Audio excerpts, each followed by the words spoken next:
Good morning guys. Narito naman tayo muli sa panibago nating video ngayong umaga. So bali kahapon hanggang alas 3 lang kami sa aming trabaho. Pagkayari natin doon ay dito naman tayo naggawa. So bali ito yung ating natapos kahapon. Hindi ko na video dahil lowbat yung cellphone kahapon. At sobrang busy na rin. So bali naka-apat na patong ng hollow blocks na mula doon sa ilalim. So bali isang patong pa ito. Paikot. So bali ang taas ng flooring natin ay 2 patong at kalahati. Yan yung flooring natin. Ayan. So bali papalamanan pa natin ito at ating papatungan pa ng asintada. And then ito puporma pa natin to ng box. Ayan.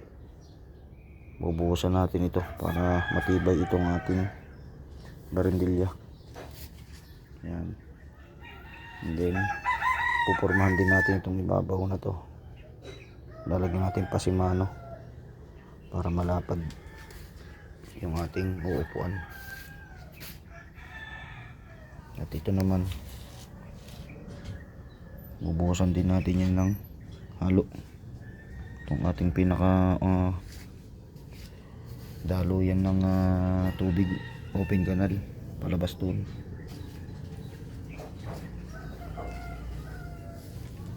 Then dito bubutasan natin ito. Yan, lalagay tayo ng PVC elbow pag ganun.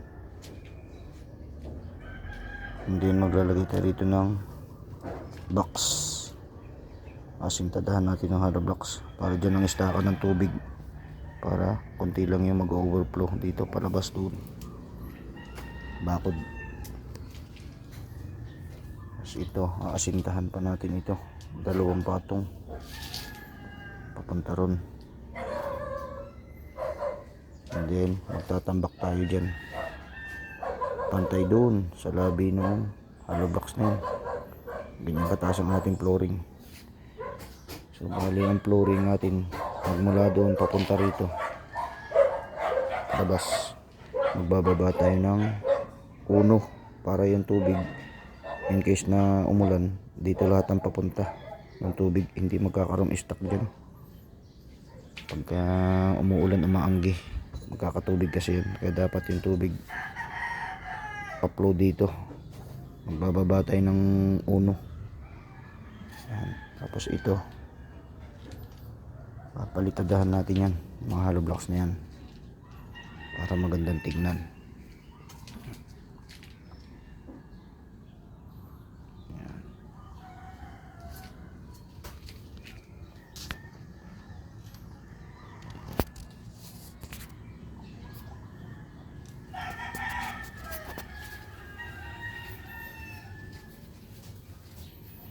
So bali ang sukat nitong aking ginawang garahe terrace ay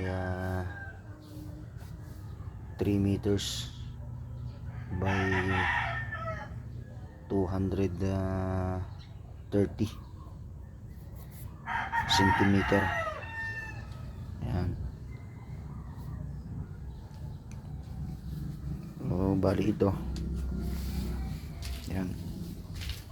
Poploringan din natin ito guys. Papantay natin dito sa labi nito pag ganun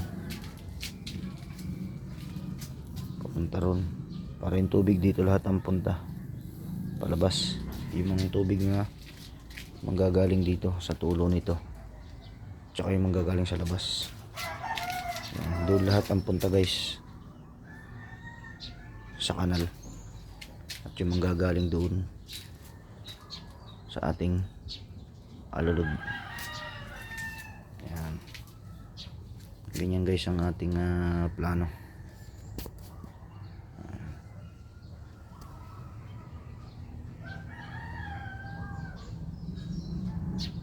So yan lang muna guys ang ating video for today. So, bali i-update ko kayo muli pag sinimulan uli natin ito. Medyo maraming trabaho pa din ito dahil tuwing umaga lamang natin ginagawa at kung may pagkakataon sa hapon. So, maraming salamat po sa inyong muli guys at magandang araw po sa ating lahat.